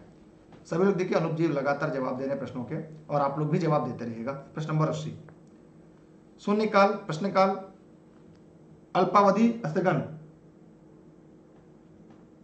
यहां पर इस प्रश्न का उत्तर होगा स्थगन प्रस्ताव। डी वालों का जवाब यहां पर पूरी तरह से सही। अगर आपने इस प्रश्न का उत्तर डी बताया तो आपका जवाब पूरी तरह से स्थगन प्रस्ताव। और शून्यकाल क्या है, प्रश्नकाल क्या है, अल्पावधि चर्चा क्या है, स्थगन प्रस्ताव क्या है, ये सब ई-लर्निंग विद दुर्गेश के नोट्स में आपको मिल जाएंगे। नोट्स आप लोग एक बार पूरा पढ़ लीजिएगा। जीएसजीके की नोट्स भी इस समय आपको उपलब्ध है, पीडीएफ फॉर्मेट में भी उपलब्ध है। अनुच्छेद 88 महान्यायवादी से अनूप जी सही है, लगातार आप प्रश्न के जवाब दे रहे हैं, बाकी लोग तो गायब हो गए। अवस्थाओं में किसमें गीले कपड़े सबसे जल्दी सूख जाएंगे? अब यहाँ पे देखिए, ये साइंस का सवाल है और मैं चाहूंगा सभी लोग इस प्रश्न का जवाब जरूर दीजिएगा, जितने भी लोग इस वीडियो को देख रहे हैं। 20% आर्द्रता, 60 डिग्री सेल्सियस तापक्रम। जितनी ज्यादा आर्द्रता बढ़ती जाएगी, कपड़े सूखने की कमी होती जाएगी। मतलब यहाँ पर देखा जाए तो ये तो एकदम गलत है। यहाँ 20, ये 20, तो यहाँ पर प्रश्न नंबर 81 की बात करें, गीले कपड़े जल्दी सूखेंगे, तो यहाँ पर ए हो जाएगा। ह्यूमिडिटी कम हो, टेम्परेचर ज्यादा हो, इसीलिए बरसात, ठंडी की अपेक्षा बरसात में कपड़े लेट से सूखते हैं, क्योंकि उसमें ह्यूमिडिटी ज्यादा होता है। ये रट लीजिएगा, बहुत इंपॉर्टेंट है। अगला है, वह नियम किसने दिया कि प्रत्येक क्रिया के लिए एक समान और विपरीत प्रतिक्रिया होती है? जेसी बसु, न्यूटन, आइंस्टीन, बोहर। वैसे की जगह सभी लोग दीजिएगा। बोहर होंगे नहीं, बसु जी होंगे नहीं, आइंस्टीन न्यूटन में कौन होगा? न्यूटन जी। लोहे की एक गेंद जिसका पृथ्वी पर भार 10 किलोग्राम है, को अंतरिक्ष में भार होगा? बहुत इंपॉर्टेंट है, सभी लोग जवाब दीजिएगा। एकदम इंपॉर्टेंट। मैं चाहूंगा जितने भी लोग इस वीडियो को देख रहे हैं, जवाब सभी लोग दीजिएगा, चाहे इसको फेसबुक पे, चाहे इसे यूट्यूब पर, जहां भी देख रहे हैं ना, जवाब दीजिएगा। निःशुल्क क्लास है आप सभी के लिए। और टेलीग्राम पर मैं बार बार कहूंगा कि दुर्गेश सर सर्च करके ई-लर्निंग विद दुर्गेश में सभी लोग जुड़िएगा। जिसकी क्लास खत्म होने के बाद इसकी पीडीएफ आपको टेलीग्राम पर, और इसकी जो पीडीएफ है ना ई-लर्निंग विद दुर्गेश के फेसबुक पेज पर मिल जाएगी। न्यूटन का तीसरा नियम सही जवाब है। 83 का जवाब दीजिएगा। बताइए, प्रिया जी ने भी बताया 0 किलोग्राम सही जवाब। वायु दाब मापी या बैरोमीटर की रीडिंग में अचानक गिरावट आना क्या है? बताइए सभी लोग फटाफट कमेंट करके।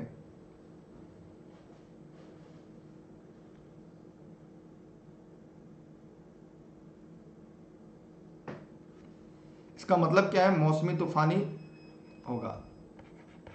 ठीक है, इसकी स्क्रीनशॉट रख लीजिएगा। ये ज्योग्राफी का भी सवाल है, फिजिक्स का भी सवाल है। मरीचिका का बनना किसका उदाहरण है? विवर्तन का, अपवर्तन का, परिक्षेपण का, कुल आंतरिक परावर्तन का? सभी लोग जवाब देंगे जितने भी लोग इस वीडियो को हमारे साथ पढ़ रहे हैं। कुल आंतरिक परावर्तन का मतलब इस सवाल का सही उत्तर जो है ना वो आपका है डी। अगर आपने इस प्रश्न का उत्तर डी बताया ना तो जवाब है सही।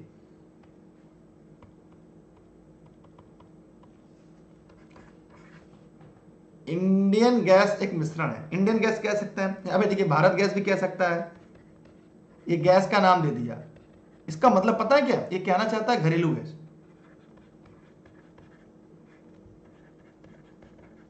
तो प्रश्न पूछने का तरीका देखिए कितना मतलब ट्रेंडिंग सवाल है। मैं इसलिए कहता हूं ना आप डेली क्लास में बने रहिए, ये ट्रेंडिंग सवाल है। इसका प्रश्न पूछने का मतलब क्या है, यहां ब्यूटेन और प्रोपेन है, मतलब यहां पर इस प्रश्न का भी उत्तर क्या होगा, डी।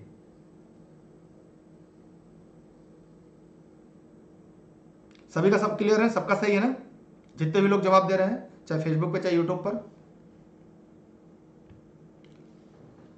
प्रशीतन खाद्य परीक्षण में मदद करता है, क्या करने में, खाद्य पदार्थ को बर्फ से पर से ढककर एंजाइम क्रिया को नष्ट कर, जीवाणुओं को मारकर, जैव रासायनिक अभिक्रिया की दर को कम कर। डी इसका सही है। सबसे भारी धातु है, 88 के जवाब सभी लोग दीजिएगा। अस्मियम, लिथियम, लोहा, हीरा। मैं चाहूंगा इस प्रश्न का जवाब सभी लोग दीजिएगा, प्रश्न नंबर 88, जितने भी लोग इस वीडियो को देख रहे हैं। बताइए सभी लोग कमेंट करके, सभी लोग जवाब जरूर देंगे, चाहे फेसबुक पे चाहे यूट्यूब पर, आप जहां भी देख रहे हैं ना, कमेंट करके बताना है आपको।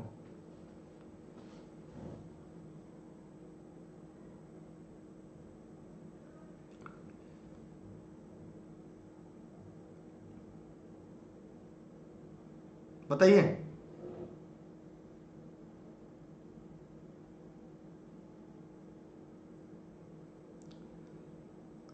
प्रिया जी ने डी बताया, देवेंद्र ने ए, त्रिवेणी ने ए, अनूप जी ने ओयस, ठीक है। ऑस्मियम ए। देखिए टाइमिंग भी चल रही होगी ना, कितने सेकंड में प्रश्न के कौन सा जवाब दे रहे हैं, तो आप खुद से भी देखते रहिए, एनालिसिस करते रहिए कि कितने सेकंड में किस प्रश्न का जवाब आप दे रहे हैं। भार के अनुसार H2O में हाइड्रोजन का प्रतिशतता है, एकदम यूनिक सवाल है, मैं बार बार कहता हूं ना, एकदम यूनिक सवाल है। 89 के साथ सभी लोग दीजिएगा। 22.22%, 33.33%, 44.44%, 11.1%। रासायनिक रूप से सूखी बर्फ क्या है,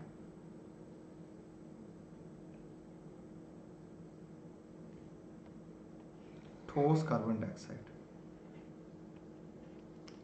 D2O क्या है,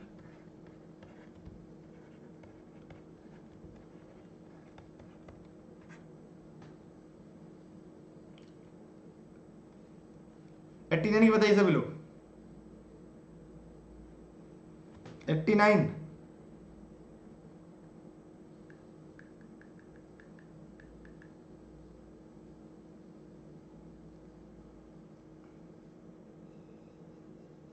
जी हाँ, 11.11%। ये वैसे आप क्रॉस चेक कर लीजिएगा सभी लोग, ठीक है। हम अगले सवाल की तरफ चलते हैं, आप लोग इसकी स्क्रीनशॉट रख लीजिएगा। जी हाँ, ये भारी जेल है।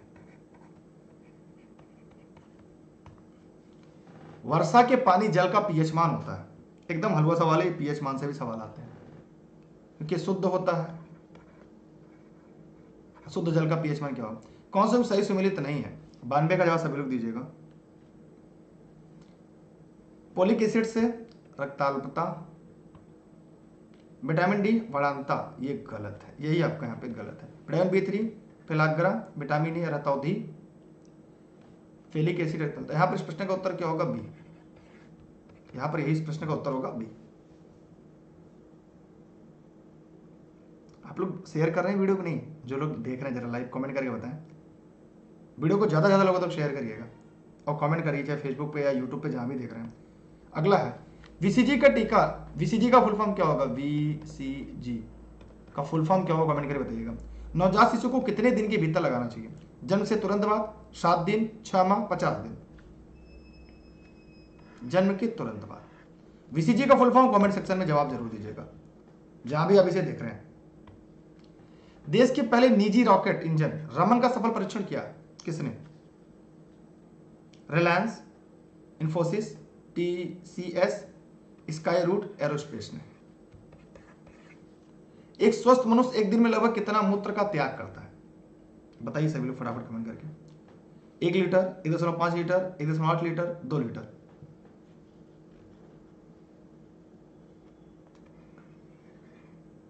और ये डिपेंड करता है किस पर?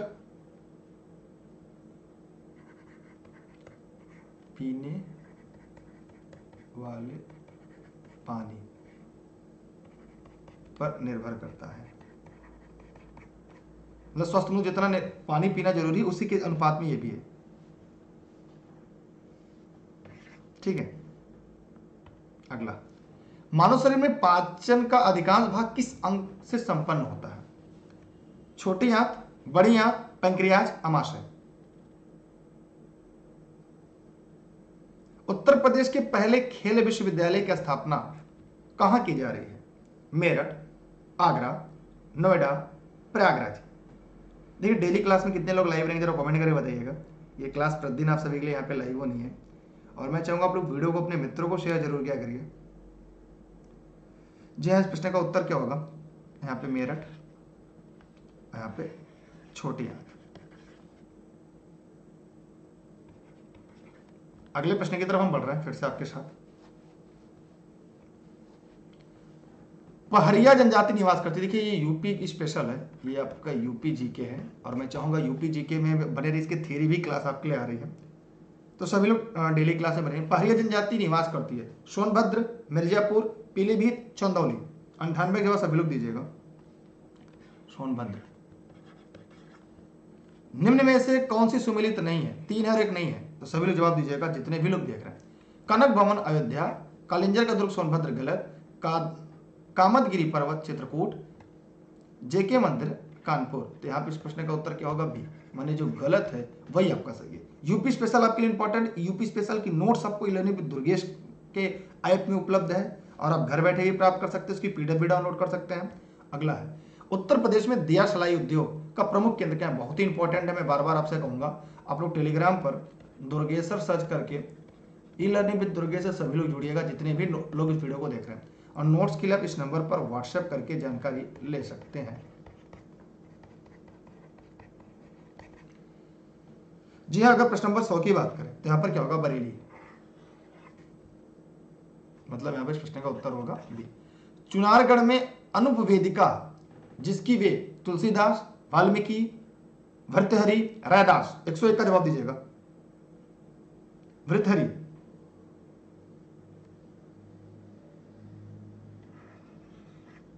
सी। उत्तर प्रदेश के औद्योगिक विकास निगम स्थापित है लखनऊ, कानपुर, ग्रेटर मतलब नोएडा, प्रयागराज।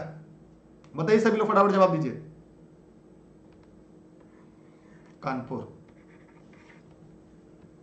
अगला, उत्तर प्रदेश की फसल गहनता लगभग कितनी है? 151%, 155, 153, 140। यूपी स्पेशल है, रट लीजिएगा क्योंकि अभी की बार एक्सिट हमारा 153%। बहुत ही इंपॉर्टेंट है, मतलब बहुत ही यूनिक सवाल है। दादरी, चुनार, चुर्क तथा डाला सभी में कारखाने हैं, एल्युमिनियम के, सीमेंट के, कागज के, फर्नीचर उद्योग। जवाब दीजिएगा। सीमेंट उद्योग। डाला, दादरी, चुनार, चुर्क ये सब सीमेंट से संबंधित है। भारत में किस राज्य में नगरीय घनत्व सर्वाधिक है? पंजाब में, महाराष्ट्र में, तमिलनाडु, पश्चिम बंगाल। देखिए जनसंख्या से भी सवाल आपकी परीक्षा में आएगा, सिलेबस में भी है। 105 का जवाब सभी लोग दीजिएगा जितने भी लोग इस वीडियो को देख रहे हैं। नगरीय घनत्व सर्वाधिक है पश्चिम बंगाल में। 2011 के अनुसार सर्वाधिक लिंगानुपात वाला केंद्र शासित राज्य। ये सब आपको ई-लर्निंग विद दुर्गेश के नोट्स में है, मैं आपको बार बार बताऊंगा, इसकी नोट्स पूरा पढ़ लीजिएगा। जो बाद में जुड़े ना वो वीडियो को शुरू से लेकर अंत तक बने रहेंगे, पूरी वीडियो को देख लेंगे। 106 की बात करें तो यहां पर पुदुचेरी होगा इस प्रश्न का उत्तर, बी, पुदुचेरी। ठीक है, हम बढ़ रहे फिर से नए सवाल की तरफ। अगला है, 2011 की जनगणना के अनुसार भारत में निम्नलिखित राज्यों में कौन सा सर्वाधिक जनसंख्या घनत्व वाला राज्य है? उत्तर प्रदेश, बिहार, पश्चिम बंगाल, झारखंड। बताइए सभी लोग फटाफट कमेंट करके, पूरा आपको याद करेंगे, इसकी थ्योरी की सीरीज सेशन में हम लेकर आएंगे। अगर आप लोग वीडियो को ज्यादा लोगों को शेयर करेंगे बिहार। बाद में दशक 2001 से 2011 में जनसंख्या वृद्धि दर थी 16%, 17%, 17.2, 17.6। 108 का जवाब सभी को देना है। 17.6। सभी लोग फटाफट अंदाज में जवाब दीजिएगा। जितने भी लोग इस वीडियो को हमारे साथ देख रहे हैं, ये आज हम लोग कोशिश करेंगे कि 110 सवाल को ही पढ़ते हैं, क्योंकि थोड़ा सा टाइम लंबा हो गया है। कल से हम लोग कोशिश करेंगे और सवाल को पढ़ने का, लेकिन आप लोग डेली क्लास में बने रहेंगे तब। टेलीग्राम पर आप लोग दुर्गेश सर सर्च करिएगा, ई लर्निंग विद दुर्गेश को फॉलो करिएगा। इंस्टाग्राम पे ई लर्निंग विद दुर्गेश और Facebook e learning with Durgesh है। अगर नोट्स के संबंधित अगर कोई भी जानकारी चाहिए तो आप ई लर्निंग विद दुर्गेश के ऑफिस के नंबर पर कॉल या व्हाट्सएप करके जानकारी ले सकते हैं। सभी क्लासेस निःशुल्क आप सभी के लिए देश हित में, राष्ट्र हित में मेरे द्वारा है। दक्षिण एशिया में जनसंख्या का सर्वाधिक प्रतिशत वाला देश है, वृद्ध जनसंख्या का सर्वाधिक प्रतिशत वाला देश। बहुत इंपॉर्टेंट है, मैं चाहूंगा सभी लोग जवाब दीजिएगा। वृद्ध, यहाँ पे ध्यान दीजिएगा, वृद्ध जनसंख्या। कुछ लोग खाली जनसंख्या देख लेंगे और तुरंत आगे बढ़ जाएंगे, तो यहाँ पे रखिएगा। इस प्रश्न का उत्तर होगा श्रीलंका। बहुत ही यूनिक सवाल है। विश्व की लगभग 80% जनसंख्या सुरक्षित नहीं है। बहुत ही इंपॉर्टेंट सवाल है। आर्थिक सुरक्षा द्वारा, शिशु सुरक्षा द्वारा, खाद्य सुरक्षा द्वारा, सामाजिक सुरक्षा के द्वारा। यहां पर इस प्रश्न का उत्तर आप सबको कमेंट सेक्शन में देना है, जितने भी लोग इस वीडियो को देख रहे हैं। सामाजिक सुरक्षा के द्वारा, ठीक है। इस प्रकार यहां पर आपके 110 सवाल पूरे होते हैं, फिर हम आपके लिए और सवाल लेकर आते हैं एक एक करके, ठीक है। तो जितने भी साथी मित्र वीडियो को देख रहे हैं, वीडियो को अपने मित्रों को शेयर करिएगा। लाइक नहीं किया तो लाइक करके रखिएगा। अगर चैनल पर नए हैं तो इसको सब्सक्राइब करके बेल आइकन दबाइएगा। फेसबुक पे देख रहे हैं ई लर्निंग विद दुर्गेश के पेज को फॉलो करिएगा, लाइक करिएगा, लेकिन वीडियो को शेयर जरूर करिएगा। और आप चाहते हैं कल भी हम आपके लिए सेशन लेकर आए, क्लास लेकर आए, तो कमेंट करिएगा। आप हमें कमेंट करके बताइएगा 110 में आपकी कितने प्रश्न के जवाब सही हुए। आप नोट करते चलिएगा, क्योंकि मैं इंपॉर्टेंट सवाल जो बोलता चलता हूँ, तो सवाल भी नोट करिएगा। और आप ये देखिएगा 110 में कितने सवाल सही हुए। इस सेशन को पढ़ने से आपको ये पता चल जाएगा कि आपको अपनी तैयारी के लिए किन किन टॉपिकों को पढ़ना है, कहाँ कहाँ से प्रश्न आते हैं, किनको किनको छोड़ना है। और ओवरऑल हम डेली जब प्रश्न लेकर आएंगे, डेली प्रश्न बैंक आप पढ़ेंगे, तो आपके ढेर सारे कॉन्सेप्ट क्लियर होंगे। और फिर से हम आपके लिए लेकर आ रहे हैं daily e learning with Durgesh पे लाइव सेशन। तो भैया सारे काम छोड़कर ई लर्निंग विद दुर्गेश के लाइव सेशन जीएसजी के विविध की जो सामान्य धन की सीरीज है ना, इसके अंत तक बने रहेगा। ये सिलेक्शन वाली सीरीज है, ठीक है। थैंक यू सभी का। वीडियो को शेयर जरूर करिएगा। बेस्ट ऑफ लक, ठीक है। Bye bye. सभी लोग फटाफट वीडियो को शेयर करिएगा,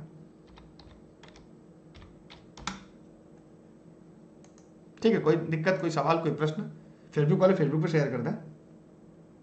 कोई सवाल हो तो फटाफट पूछ लीजिएगा। थैंक यू सभी का। Bye bye.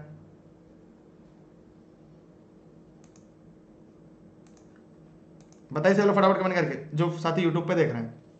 किसी कोई प्रश्न, कोई सवाल नहीं है ना? कल से आप लोग टाइम से रहेंगे ना सभी लोग? जरा फटाफट बताइए। कल से एकदम टाइम से रहिएगा और अपने सभी मित्रों को बता दीजिएगा कि सीरीज चल रही है जीएस की फिर से, और हम फिर से आपके लिए नए प्रश्न लेकर आते हैं, ठीक है। थैंक यू, जय हिंद। ठीक है, प्रिया जी, स्मृति, त्रिवेणी, अनूप, सभी का स्वागत है। स्मृति, बाकी लोग तो भग गए। अनूप जी, जो बाद में जुड़े शुरू से क्लास को देख लें, नीचे दी टाइमिंग भी चलती रहती है, कितने सेकंड में कौन से प्रश्न का आपने जवाब दिया है, ठीक।